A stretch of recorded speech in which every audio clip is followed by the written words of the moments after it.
Eh bien, bonjour à tous pour une nouvelle émission Fréquence Star Wars.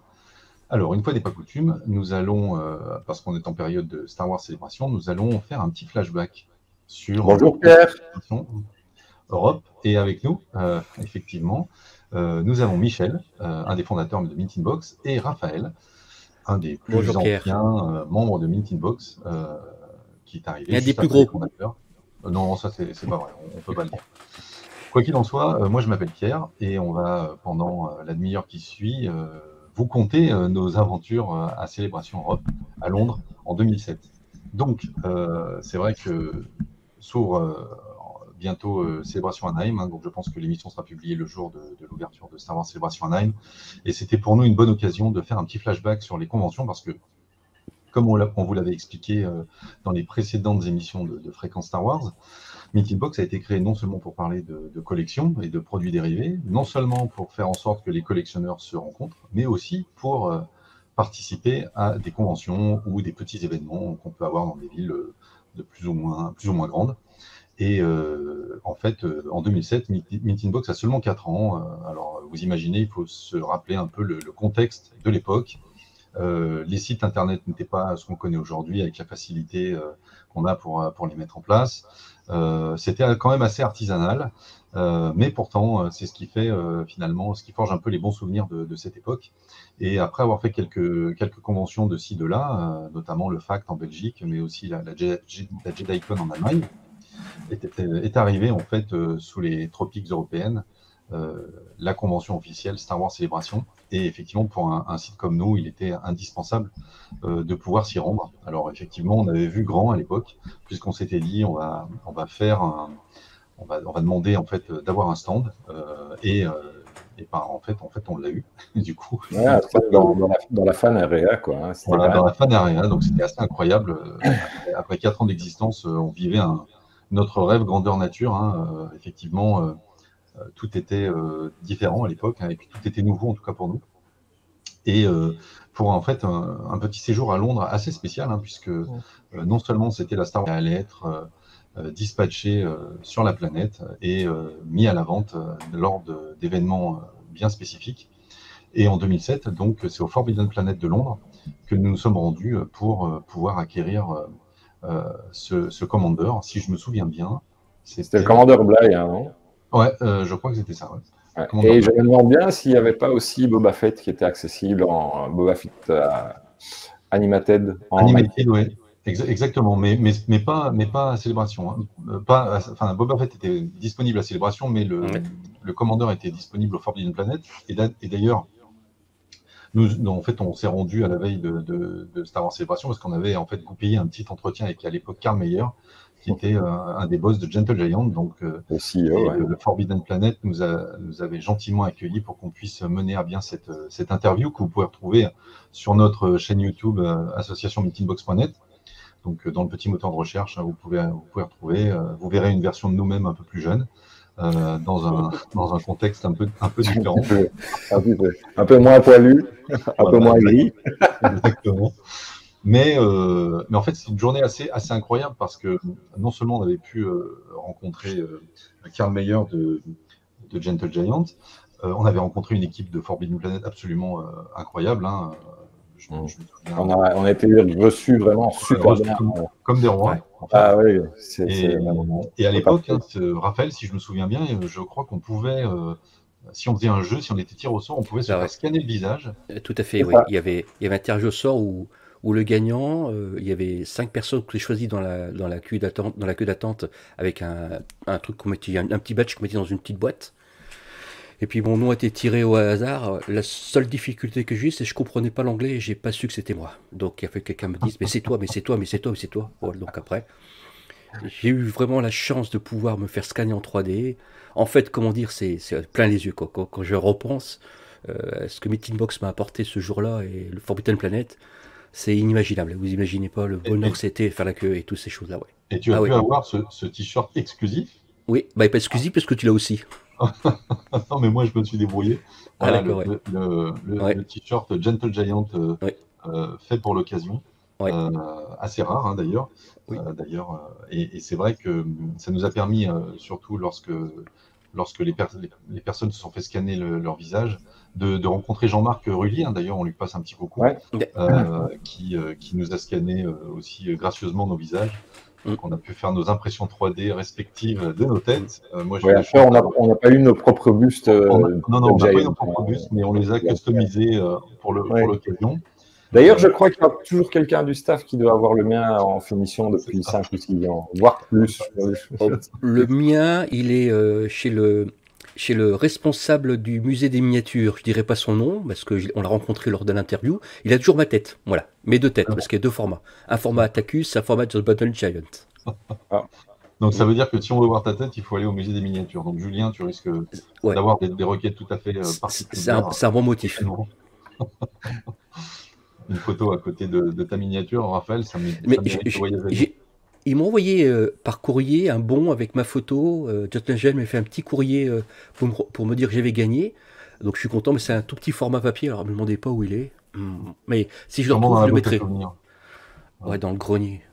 Alors, ce qui était assez incroyable, hein, parce que lors de cette première journée, bien entendu, vous imaginez, on a pu revoir plein de fans, et des fans français, hein, des gens de la 501 qu'on a retrouvés dans la queue. On avait passé un temps infini dans la queue, mais finalement, c'était une journée super. Il faisait beau à Londres. Et au terme de cette première journée, ça partait vraiment sur les chapeaux de roue.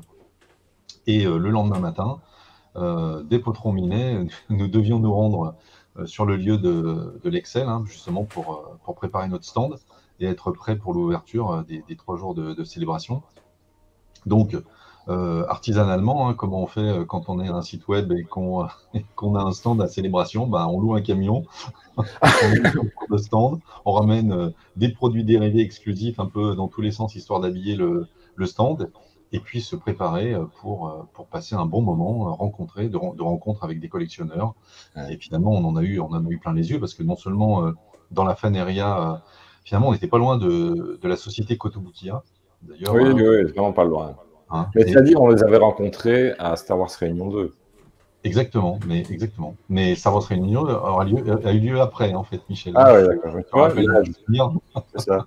On les avait rencontrés la première fois ici, notamment Franck, qui était un Américain qui travaillait pour Kotobukiya, qui ne travaille plus pour eux maintenant. Je crois qu'il travaille chez Super Seven. Il travaille chez Super Seven, d'ailleurs. Voilà. Ici à côté, le stand. Et si je me souviens bien, maintenant je pense qu'on peut le dire, hein, ils nous avaient interdit de le dire au départ, mais leur Koto Grivous est arrivé en pièces. Et c'est notre membre du staff, hein, Sébastien Lannon, hein, alias Cosette, qui l'avait retapé avant l'ouverture des portes. On a quelques photos exclusives. Peut-être qu'on les mettra. Je ne sais pas si on a le droit, mais en tout cas, c'était une anecdote assez incroyable, parce que Sébastien, lui, qui est toujours habile de ses doigts, s'est retrouvé à finalement recoller tant bien que mal le prototype Kotobukiya Grivous, qui est d'ailleurs assez splendide. Donc voilà, en fait, une célébration, en fait, c'est un marathon qui dure 3 jours, hein, c'est-à-dire dès que ça ouvre, en fait. Qui dure 3 jours et 3 ou 4 nuits. Ça dépend dans quel sens on le fait, mais c'est un long marathon, effectivement. Complètement. Donc effectivement, si vous connaissez les Star Wars Célébration aujourd'hui version Disney, donc oubliez tout ce que vous avez connu. Les Star Wars Célébration version Lucasfilm avec Official Pix à la baguette, et d'ailleurs ils reviennent cette année pour la célébration Anaheim, mais Official Pix à la baguette pour les dédicaces, c'est un autre univers. C'est un univers, c'est une convention à taille humaine, hein, puisque on peut à tout moment croiser un acteur, un producteur, se faire prendre en photo à côté, faire signer. On en a croisé du bon monde, vraiment au hasard, dans un couloir, à la sortie d'un stand, en allant à l'extérieur ou en allant chercher quelque chose à boire ou à manger. Effectivement, comme tu dis, on croisait des acteurs, on a croisé Mark Hamill, on a croisé Rick McCallum, on a croisé plein de personnes, Warwick Davis, qu'on a croisé plus d'une fois, qui était le maître de cérémonie, si je me rappelle bien.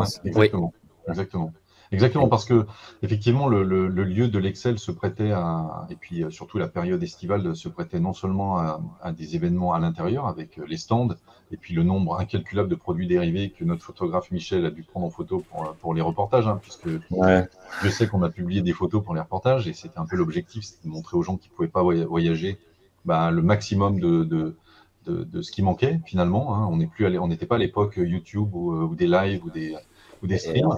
Et on n'avait pas de smartphone pour les photos en direct et envoyer comme ça. Enfin, exactement. Mais moi, si tu te rappelles, je retouchais les photos sur le stand pour les envoyer et pour le reportage.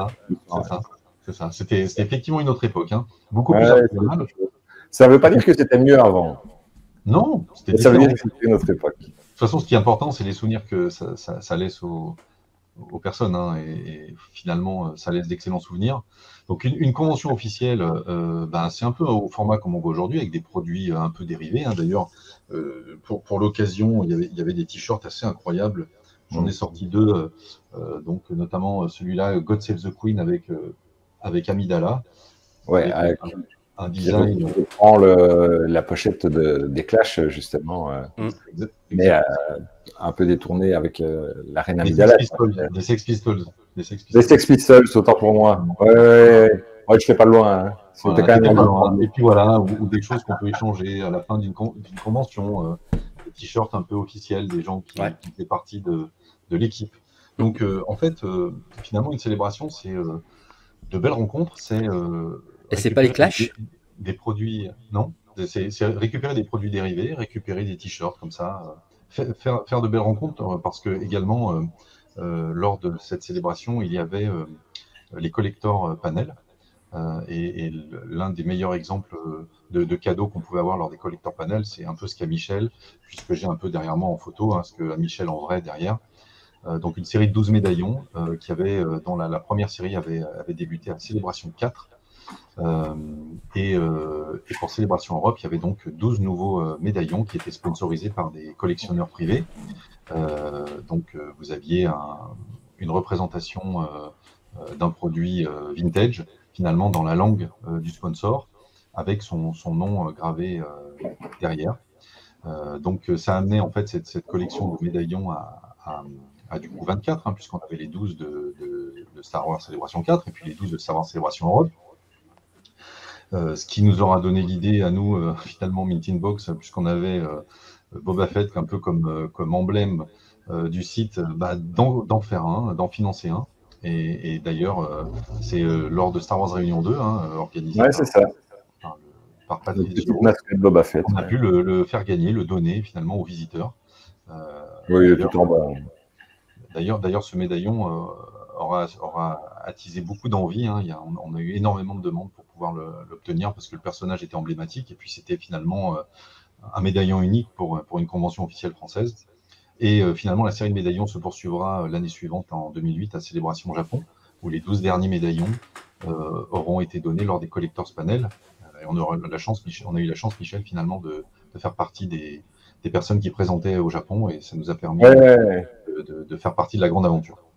Et on en parlera probablement dans une autre émission Flashback.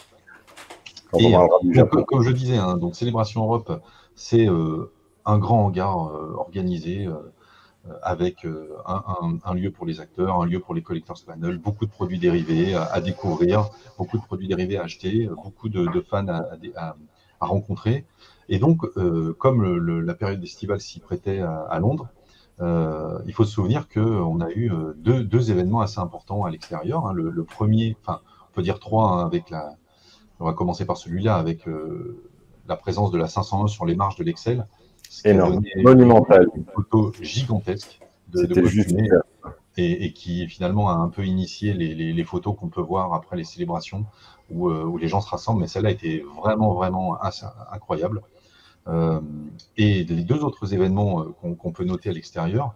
Alors le premier, en termes celui qui avait une moins d'importance, je vais parler ensuite de la projection de le panneau Star Wars. Mais c'était le ballon Star Wars. C'est ça. Hein, le Valor Balloon, qui est le plus gros produit dérivé de collection unique, on va dire, Star Wars, qui est ici en Belgique, qui est fait qui a été réalisé par un de la 500 en Belgique, et qui a eu l'occasion effectivement de gonfler le ballon juste devant le bâtiment. Malheureusement, les conditions météorologiques n'étaient pas bonnes. Ils n'ont pas pu décoller, donc il a juste pu le gonfler, mais ce ballon est monumental, quoi. C'est juste magique de le voir comme ça se gonfler, et toutes les personnes qui s'affairaient autour pour qu'il reste bien droit. Et c'était un moment assez waouh, comme il y en a eu beaucoup, mais celui-là était assez impressionnant, d'office. D'ailleurs, ce ballon, quand on le revoit en photo sur Facebook au détour d'une publication, les gens sont toujours épatés par son design, et en fait, il a pas vieilli d'une ride. Il est juste incroyable. Et donc, ça nous amène finalement à l'événement. C'était une forme d'opening, en fait, qui était à l'extérieur. Les gens étaient assis dans l'herbe, et c'était juste avant la projection de Star Wars. Donc, une opening qui a été faite sous les auspices de Lucasfilm avec Steve Sansweet, qui travaillait à l'époque au Fan Relations chez Lucasfilm. Et on a eu, en fait, des invités de marque. Steve Sansweet, mais c'est Yann McDermott qui a fait le speech juste avant le lancement du film. Il a fait un très très bon discours. Il a aussi une nationalité anglaise, donc c'était un petit peu normal de l'avoir lui. Et puis la présence de l'empereur comme ça directement devant tous les fans qui attendent le film, c'était quelque chose d'assez passionnant, parce que pour la plupart d'entre nous qui étions présents, c'était la première fois qu'on voyait Ian McDiarmid, qu'on l'entendait avoir la voix de l'empereur, et c'était disons, une forme d'hystérie collective avant le lancement du film. Donc ça, c'était vraiment des événements assez incroyables. Et comme tu disais, Michel, c'est non seulement trois longues journées, mais 3 longues nuits. Ça nous a aussi permis, parce que c'est quand même dans la tradition anglaise des pubs, de boire un petit verre ou plusieurs, en fait, en fonction de l'heure, finalement de trinquer avec les acteurs de Star Wars. Et moi, j'ai un souvenir absolument incroyable de Richard Le Parmentier, paix à son âme, avec qui on avait passé un bout de soirée avec des Français, et c'était juste incroyable. C'était se dire, voilà, je bois un coup avec c'était pas son anniversaire? C'était son anniversaire, je crois. Son anniversaire le lendemain. Le lendemain, oui. Il n'y avait pas que Richard, il y avait d'autres acteurs, mais je ne saurais pas. Oui, j'ai la photo, je retrouve la photo où on les voit tous. Exactement. Ouais. Et donc c'était cette proximité avec finalement nos idoles de l'époque, se rendre compte qu'on faisait partie finalement d'une grande famille. C'est un peu ce qu'on peut retenir de cette époque Lucasfilm, les conventions Lucasfilm officielles. Certes, c'était industriel, mais c'était convivial. On avait vraiment le sentiment de faire partie d'une famille. Il y avait beaucoup moins on va dire de restrictions qu'on peut avoir aujourd'hui, parce qu'effectivement les dimensions sont tout autres. Et c'est vraiment une époque, j'imagine que les auditeurs qui ont pu se rendre à Célébration Europe et qui se souviendront finalement de cette proximité avec les gens en général. Et ça, c'était vraiment quand même assez incroyable. Alors, c'est vrai que je me souviens du soir, là, pour revenir sur ce que tu vas dire sur la proximité avec les acteurs, aussi la proximité aussi avec les collectionneurs. Je me souviens, la même soirée, on avait été après au pub juste à côté, et tu avais les plus gros collectionneurs du monde qui étaient là, et les mecs étaient humbles, super gentils, accessibles, alors que dans les autres célébrations, ça s'est fait dans l'hôtel, en catimini, ça n'a pas été la même effervescence, ça n'a pas été la même sensibilité. C'est vrai que le premier célébration, les mecs qui étaient à côté de toi, ils sortaient des trucs de leur poche comme ça, ils montraient, c'était vraiment... Et puis ils étaient vachement ouverts, Je trouve que le troisième... C'est une notion de fraternité qui est un peu plus difficile à obtenir. Qui est un peu difficile maintenant, maintenant. Donc effectivement, maintenant, la fraternité se fait dans des cercles un peu plus restreints qui sont organisés un peu à l'avance. Mais bon, en 2007, c'était une version libérée. Tout à fait. Je pensais qu'on cherchait pas un retour sur l'investissement, on cherchait pas à avoir un retour sur ce qu'on faisait. C'était bon enfant. Voilà. Donc maintenant, tu as l'impression que les gens te demandent quelque chose, c'est pour faire ça, et ainsi de suite. Là, je trouve que le premier célébration, ce qui était intéressant, c'était cette liberté qu'on avait, et puis on cherchait pas à avoir un retour sur l'investissement qu'on faisait, on cherchait pas à avoir une photo, quoi que ce soit. C'était naturel, tout se faisait naturellement, Exactement. Il faut aussi rappeler que lors de Star Wars Célébration, il y avait le Art of Star Wars, il y a une partie Art of Star Wars. Et c'est vrai que pour les collectionneurs un peu avertis, ça a été un peu le début pour récupérer certaines pièces. Et le Art Show est toujours particulier lors des Star Wars Celebration. Les artistes vraiment sortent leur plus belle réalisation, et en édition limitée, c'est toujours intéressant d'avoir de vieilles vieilles illustrations. Pas pour parler du prix qu'elles peuvent avoir aujourd'hui, mais plus pour l'aspect sentimental qu'on peut y attacher, de la même manière qu'on pourrait attacher un sentiment à une pièce vintage, une figurine Kenner ou Mécano. Le Art Show a une place tout à fait particulière dans le cœur des collectionneurs, et je sais qu'il y en a beaucoup qui sont à l'affût des nouvelles prestations des artistes, sachant que les artistes sont présélectionnés au préalable par Lucasfilm, bon, maintenant par Disney. Alors certains, on ne les voit plus malheureusement. Je pense notamment à Dave Dorman qui faisait des arts absolument splendides, et puis pour des raisons assez obscures, finalement. Certains ont un peu disparu de la circulation, mais on a toujours des valeurs sûres. Hein. Je pense notamment à Tsuneo Sanda, je pense à Joe Coroni, je pense à Brian Rode, je pense à... Il y en a tellement, il y avait Randy Martinez. Randy Martinez et Denise Vasquez aussi, hein, qui était là. Après, au niveau de l'art, là aussi, quelque part, c'est un peu subjectif. Il y en a qui vont beaucoup aimer ce que fait Spencer Volkanov, et d'autres vont beaucoup aimer Matt Bush, par exemple. Qui sont deux styles totalement différents. Ouais. Donc, valeur sûre, oui, ok, mais encore une fois, je pense qu'il faut se faire plaisir avec ce qu'on aime.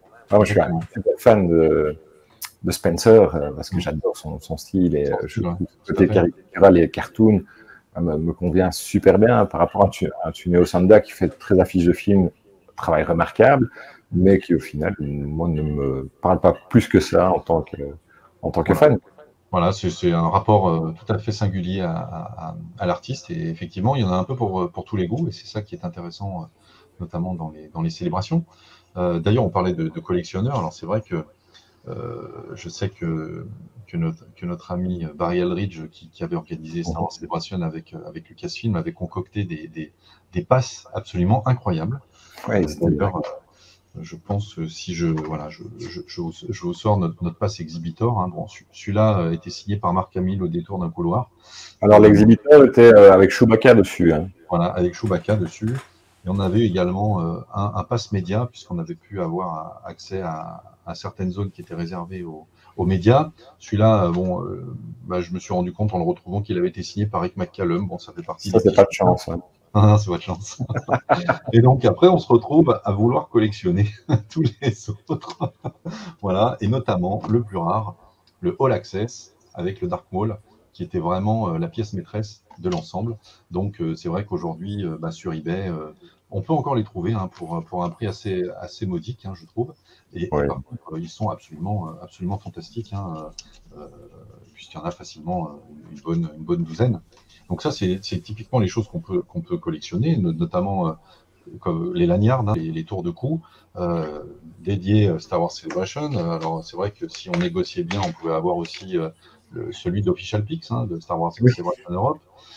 Donc voilà, on ramène en fait dans la boîte à souvenirs tout un tas de choses, notamment ça. Et ça, c'est beaucoup plus accessible que du hard show, hein, ça c'est sûr. Et puis ça laisse de super souvenirs, bien encadrés. Franchement, ça le fait vraiment. Donc si vous êtes intéressé par les passes, la direction, c'est eBay. Ouais, non, c'est clair, quoi. Ça, c'est toujours quelque chose qui a suivi aussi par après toutes les conventions.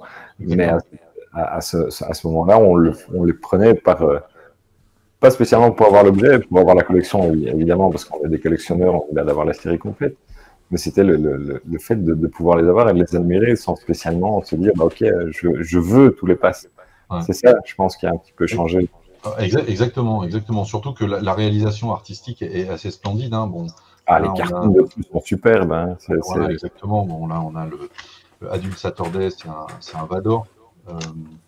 Ici, on a le Volunteer, c'est un Stormtrooper. On a d'autres Stormtrooper staff. On a des contractors, des gens qui bossaient pour l'occasion. Exhibitor, on l'a déjà vu. Média, on l'a déjà vu. Le All Access également. J'en ai plusieurs des médias d'ailleurs. On a d'autres, Mace Windu. On a des droïdes, hein, effectivement, avec C3PO, R2D2, bien entendu. Raphaël, tu dois l'avoir, celui-là. Donc voilà, toute une série de passes qui ont été réalisées à la demande de Lucasfilm par un artiste. Et finalement, ça a été un peu la tradition des autres célébrations. Lucasfilm a toujours demandé à un artiste de concevoir les passes. Et si on fait d'autres émissions flashback, on pourra vous montrer d'autres passes, d'autres célébrations.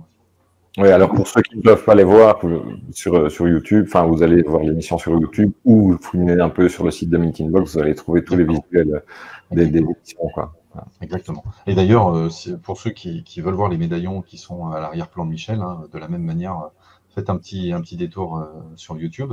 Donc ces médaillons, en fait, c'est un peu ça a un peu commencé à Célébration 4, comme je le disais, lors des collector panels. Et je pense, hein, bon, c'est vrai que ça fait plusieurs célébrations que le produit dérivé à collectionner, hein, lors de ces panels. Hein. Donc, pour résumer un panel, qu'est-ce que c'est?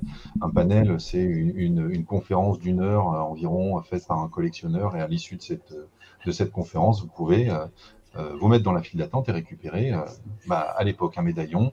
Et depuis plusieurs célébrations, c'est plutôt des start-tots. Et en fait, bien entendu, si vous en avez un, vous en voulez un deuxième, et puis si vous en avez deux, vous les voulez tous. Et donc, du coup, vous faites tous les panels, ou alors vous allez sur eBay, vous les échangez. Vous en avez plein. Vous en avez plein, comme Michel. Exactement. Bon, moi, c'est un avis tout à fait personnel. Hein, et d'ailleurs, ceux qui sont sur YouTube peuvent voir à l'arrière-plan que j'ai une version dorée de ces médaillons. Et en fait, une version dorée était donnée à chaque panéliste, hein, chaque personne qui faisait une conférence. Et donc là, effectivement, c'était un peu plus délicat à obtenir. Et il paraît que certains en ont. En tout cas, voilà. La légende dit que certains. Voilà, il y en aurait. Il y en a qui auraient fuité comme ça. Voilà. Mais quoi qu'il en soit, si vous avez l'occasion d'en voir sur eBay, franchement, et c'est là où je voulais en venir, c'est pour moi un des produits les plus incroyables qui ait jamais été fait pour les conventions. Les tots, hein, ils sont super, hein, le design est chouette, etc. Mais les médaillons, c'est vraiment quelque chose d'à part entière. Et je vous conseille effectivement, si vous êtes un collectionneur et que vous aimez ce type d'objet, de pouvoir vous en procurer. Et ce qu'il y a surtout, c'est que les médaillons sont finis. Il n'y en a plus. Les tots, à notre pas grande surprise, mais il y a une nouvelle série qui vient d'arriver. Alors que les séries des gifts, des collecting panels ont varié. Il y a eu les boîtes de céréales à un moment donné. Ils ont refait un autre type de médaillon. Mais ici, la collection médaillons, comme il y a eu, donc il y a Celebration 4, Celebration Europe, Celebration Japan et Star Wars Réunion 2 avec le Boba Fett. Là, c'est terminé, quoi. Il y en a plus. Donc là, on peut se faire plaisir. 37 médaillons à collectionner, version dorée ou version standard. Ouais. Version standard, il faut quand même les avoir. Oui, c'est clair. Mais honnêtement, c'est pas tout à fait 74, hein, Pierre. Il faut quand même bien relativiser. Et ici, effectivement, c'est 2 fois 37 médaillons. Michel a poussé le vice à avoir les deux appareils, enfin le recto et le verso. Ouais, voilà, c'est ça. D'avoir 37 recto, 37 verso. En fait, cette célébration, on peut résumer que ça a été aussi un bouleversement, parce qu'il y a plein de nouvelles choses qui sont arrivées, comme là on parle des pièces de collection. Je vais aussi revenir, moi, sur l'iconographie des t-shirts, parce qu'on l'a évoqué, donc ça, c'était vraiment des choses incroyables, réfléchies dans la culture anglaise. Il y avait je me souviens du plan du métro londonien en Doggerwood avec les stations qui répondaient à celles de Star Wars. Je me souviens du R2D2 en signe ACDC. C'est vrai que il y avait vraiment un effort qui a été fait, qu'on n'a pas retrouvé dans les autres célébrations Europe, je trouve. Ouais. Et Londres était vraiment mais c'était Londres, quoi. Ça crachait l'anglais, quoi. Voilà, c'était vraiment intéressant. Ouais. Exactement. Il faut surtout parler des cartes postales exclusives qui avaient été données avant Star Wars Célébration. Ouais. Avec en fait un monuments lieu de chaque pays européen avec un vaisseau Star Wars à l'arrière-plan. L'invasion était là, quoi. Voilà, cette collection est assez difficile à faire aujourd'hui, mais on peut encore surtout la carte française. Alors on va vous raconter un peu cette histoire de carte française, hein, puisque en fait, comme nous étions le seul fan club français à faire le déplacement et avoir un stand lors de Star Wars Célébration, en fait, l'organisateur, Barry Elridge, nous avait envoyé un carton de carte postale avec la Tour Eiffel, mais le carton n'est jamais arrivé, soit il s'est perdu en route. Donc il y a eu quelques exemplaires rares, et cette carte est très très difficile à trouver. Donc si vous en avez une, gardez-la précieusement parce que c'est un collector. Moi, ils en distribuaient dans la convention, et il y en avait encore, on pouvait les choper là-bas, mais c'est vrai qu'il y en a eu très peu par rapport aux autres, quoi, du coup. Ouais. Moi, sur eBay, à l'époque, je l'avais acheté 7 €, je crois, à l'époque déjà. Et maintenant, c'est 12 ou 14, je crois. Non, mais c'est vrai que c'est assez cher. Alors donc, ce qu'on disait donc, dans la célébration, et Michel t'en a parlé, on peut croiser un Rick McCallum au détour d'un couloir et s'arrêter, prendre une photo avec lui, ou lui faire signer quelque chose. Et ça, c'est juste incroyable. Parce que aujourd'hui, maintenant, les VIP sont entourés de sécurité, sont excessivement difficiles d'accès, alors que Dans l'atmosphère Bon Enfant de 2007, c'était tout à fait possible. On croisait des acteurs à l'entrée de célébrations. D'ailleurs, j'en profite pour signaler que c'était un peu notre vrai premier reportage vidéo. D'ailleurs, je vous encourage à... Merci Lionel de Dominique Lionel, d'avoir pu filmer pendant ces 3 jours. Vous pourrez retrouver, je crois qu'il y en a quasiment 1 heure de montage de cette époque qui pourra illustrer, donc sur notre chaîne YouTube, hein, qui pourra illustrer ce qu'on est en train de vous dire. Alors, ce qui était assez incroyable, hein, parce que des anecdotes, on en a plein, notamment effectivement la soirée, la dernière soirée, je crois, de Star Wars Célébration, qui était l'anniversaire de Richard Le Parmentier. On s'est retrouvé au resto avec lui, on lui a chanté la Marseillaise parce que c'était le 14 juillet. Enfin, c'était les gens qui étaient à table, les 12-15 personnes avaient pu passer une soirée avec un amiral célèbre de l'Empire. Et effectivement, ça a permis aussi aux personnes qui ont pu participer à cette célébration de pouvoir nouer des liens plus ou moins forts, et puis certains ont été des liens d'amitié avec des acteurs qu'on a pu retrouver au fil des conventions. Et c'est toujours un plaisir de se revoir, parce qu'il y avait effectivement cette graine initiale qui avait été semée lors d'une convention Bon Enfant, où finalement on pouvait passer du bon temps ensemble sans se prendre trop la tête sur ce qui était encore autorisé à faire ou pas. En tout cas, c'était une expérience assez singulière et qui est tout à fait unique finalement dans nos souvenirs. Hein. Finalement, c'est la convention qui a un peu lancé Mint in Box en tant que site web. Force est de constater, comme on était le seul site internet et le seul fan club français à être présent officiellement avec un stand, ça nous a un peu lancé, ça nous a donné une image de marque à l'étranger. Cette image l'a propulsé. Ça nous a assis vraiment dans le milieu et Exactement. Je vais dire dans le milieu, dans Star Wars, dans le fandom, voilà, on va dire ça comme ça. Ouais. Ça nous a vraiment permis, ça nous a ouvert des portes parce qu'on a eu énormément de relationnel, mais on s'est aussi beaucoup bougé, il faut pas se le cacher. C'est pas parce qu'on a mis un stand que c'est sûr. Tout seul. On a proposé des choses, on a offert des choses, pas énormes, pas vraiment financières ou quoi. On a offert des petits goodies et voilà, on a profité pour faire la connaissance de plein de personnes. Et c'est, encore une fois, on revient à ce qu'on racontait, c'est vraiment l'échange entre collectionneurs, entre fans tout simplement, parce que tous ceux qui vont aux conventions ne sont pas des collectionneurs.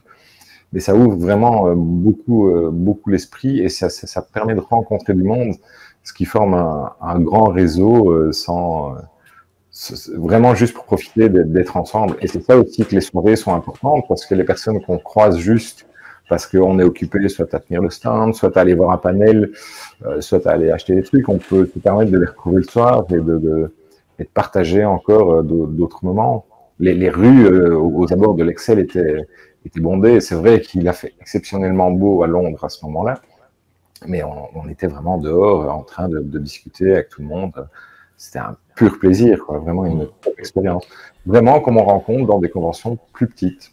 Ouais. Exactement. Et d'ailleurs, c'est une grande leçon qu'on a pu apprendre ce jour-là, c'est que finalement, si aujourd'hui vous nous écoutez, que vous avez des projets, que vous lancez votre petit site ou votre fan club, sachez que tout est possible finalement, parce qu'avec un peu de volonté, un peu de chance et un peu de passion, on arrive à faire des choses qui laissent des souvenirs indélébiles. Et finalement, ce qui est plus important, c'est pas forcément la somme d'objets qu'on a pu ramener, mais c'est peut-être d'y avoir été et de l'avoir vécu. Et d'ailleurs, il y a quelque chose d'assez incroyable qu'on a pu vivre lors de cette célébration, et je pense que Raphaël et Michel, vous ne me contredirez pas. Lors de la fermeture de la célébration, où on était encore à l'intérieur, oui. Forcément, puisqu'on devait débarrasser notre stand. Et en fait, on s'est rendu compte, mais pas que nous, hein, les gens qui étaient encore à l'intérieur, que en fait, OfficialPix ne ramenait pas les photos aux États-Unis. Donc, tout avait été jeté.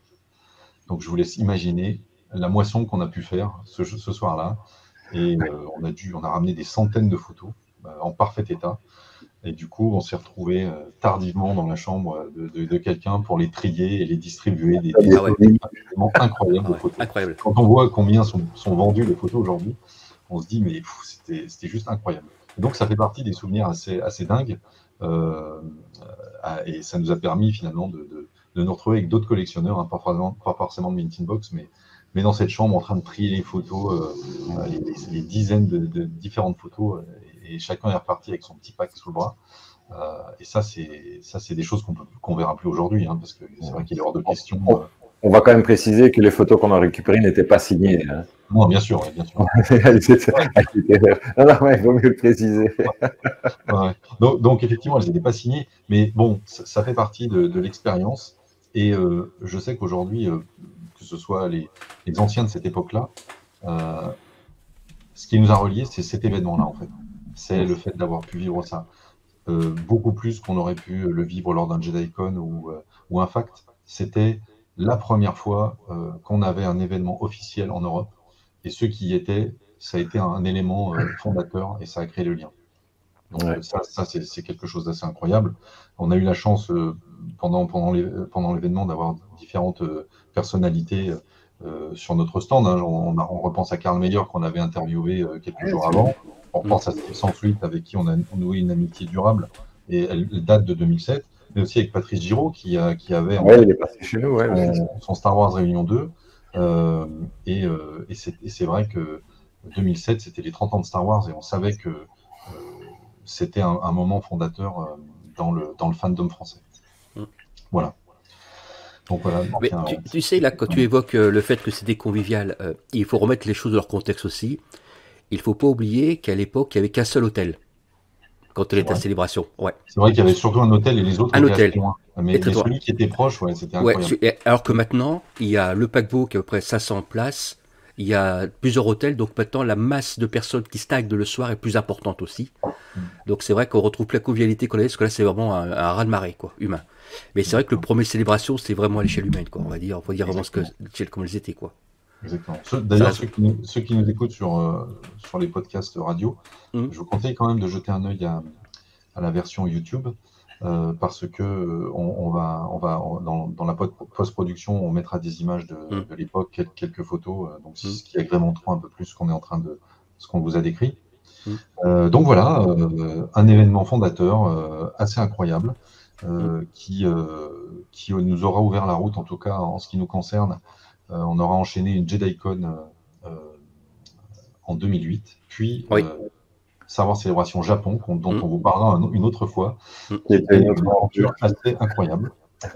Mais en tout cas, je crois que pour cette émission, on a fait le tour de Star Wars Célébration. Un dernier souvenir dont vous aimeriez parler? Moi, des souvenirs, j'en ai tellement. Des trucs marrants, c'est... comment il s'appelle, le créateur de R2D2, je sais pas son prénom, mais ça va revenir. J'avais un t-shirt R2D2 à CDC. Et monsieur, à moi, ouais, c'est ça. Et il y a monsieur qui me dit, vous savez qui je suis? Moi, je parle pas anglais. Il faut répéter ce que Paul le dit souvent. Je dis Star Wars, parce que je ne parle pas un mot d'anglais. Mais ça va pas empêcher de rencontrer des gens à travers le monde. Et je continue même en parlant français à comprendre ce qu'il me raconte pas. Et il y a monsieur qui me tape dans le dos, dit, vous savez qui je suis en anglais? Alors moi, j'ai fait déjà, je comprends pas ce qu'il me pose comme question. J'ai fait no. Et il me dit, je suis Tom B, machin truc, et je sais pas qui c'est ce bonhomme, quoi. Et il prend le ticket et il fait une dédicace pour moi. Il dit, comment vous appelez? Dans la boîte journal, je fais Raphaël, hein. Et bien sûr, truc, je le mets dans ma poche, comme ça, en boule, je me dis, c'est qui ce bonhomme? Et j'ai appris 1 heure après que c'était le mec qui avait fait les robots que je fabrique. Honte de ma vie. Et des trucs comme ça, d'anecdotes à cette célébration, j'en ai plein comme ça, quoi.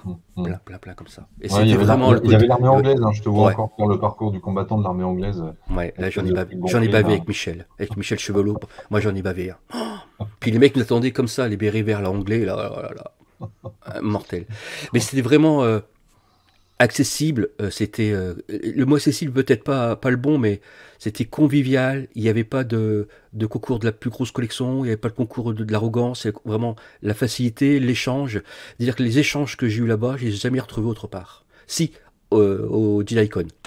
Parce que JediCon est différent aussi. Mais c'est vrai que cette célébration-là a vraiment permis de rencontrer des gens passionnés, accessibles. Et maintenant, on échange encore sur Internet. Là, il y a la célébration US. J'ai reçu des mails, et je crois que certains d'entre vous aussi. Est-ce que tu viens? Je dis non, je ne fais pas les événements US. Et les gens étaient vraiment surpris.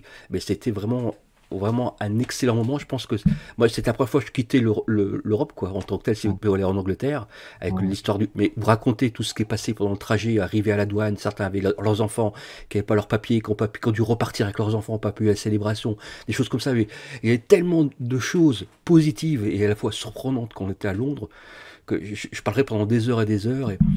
Et je préfère vous le faire lors de conventions, lorsqu'on se reverra, où là on évoquera tous ces bons souvenirs ensemble autour d'une bonne bière. Exactement. Ouais, je crois qu'on a perdu Michel momentanément. Moi, je vais juste terminer sur un petit souvenir, parce que quand on est parti de Belgique pour prendre le train avec le stand dans le camion, Michel m'avait dit fièrement, non, il est tôt le matin, je conduis. En fait, j'ai compris à mes dépens que quand on avait traversé la Manche, il m'a rendu le volant. Et je me voyais au volant d'une camionnette enroulée à gauche. Et ça, c'était pas simple. Et puis surtout... Le premier point aussi. J'ai tout entendu. Hein. C'est vrai. Racontez-nous le premier point. Le premier rond-point, comment c'était? Il a super bien géré ça, comme un X-Wing qui tournait comme il faut sur sa gauche, pour bien revirer sur sa droite, direction étoile noire. Et il a tout fait. Et c'était quoi ce panneau vers l'hôtel où c'était marqué défense du stationné? Ouais. Alors, on a eu un PV. C'était notre parking privé, c'était celui où il était marqué défense de stationné. D'ailleurs, on ne nous a jamais dégagé de là. Exactement. Alors, Michel, pour terminer l'émission, un petit souvenir particulier de un petit souvenir particulier, c'est difficile parce qu'il y a des milliers de souvenirs. Et, comme tu viens de parler, je pense que le trajet a fait quand même fait énormément partie du voyage, de tout ce trip à Celebration. C'est quelque chose qui est vraiment super. Enfin, je vais parler de petites anecdotes qui a marqué réellement. Non, il y en a beaucoup trop que pour dire. Là, je crois que la fois où on s'est retrouvé nez à nez justement avec Marc-Camille, c'est un des meilleurs souvenirs. Merci pour la photo, Michel. Merci pour la photo. Non, mais ce qui était dingue, c'est que en fait, moi, c'était mon héros d'enfance, quoi. Et au détour d'un couloir, je le vois et je me dis, tiens, je vais pouvoir prendre une photo avec lui. Et je me dis, c'est assez incroyable ce qui s'est passé ce jour-là. Ce qui est assez dingue parce que finalement, l'année suivante, on le retrouve à Célébration au Japon. Il nous signe une carte avec Obama 2008. Parce que c'était les élections américaines, donc je dois l'avoir dans mon tas de... moi je l'ai où il marque vote for Obama. Voilà, exactement. Donc voilà. Donc ça, c'était pour l'anecdote, c'était pas pour une connotation politique, chacun vote pour qui il veut ou elle qui le souhaite. Mais en tout cas, c'était le lancement d'une grande aventure. Ouais. En tout cas, merci Michel et Raphaël d'avoir merci. Non, franchement, merci à vous de m'avoir fait profiter de tout ça. Franchement, t'es pas le seul. Plaisir. Oui. Profité, merci. Pour Sébastien Lannon, qui faisait partie du voyage en camionnette. Et je pense qu'il s'en souvient également. Ouais. En tout cas, le plus important pour conclure, je dirais que finalement, dans la collection, c'est l'aventure humaine qui nous rapporte les plus beaux souvenirs, au-delà des objets, des produits dérivés, même si ça te fait toujours plaisir de retomber parce que j'ai exhumé ces passes ou ces tours de cou ou ces t-shirts. C'est l'aventure humaine et surtout que quand on a une passion, si on pousse suffisamment d'énergie, on arrive à dépasser les limites qu'on n'avait même pas imaginées.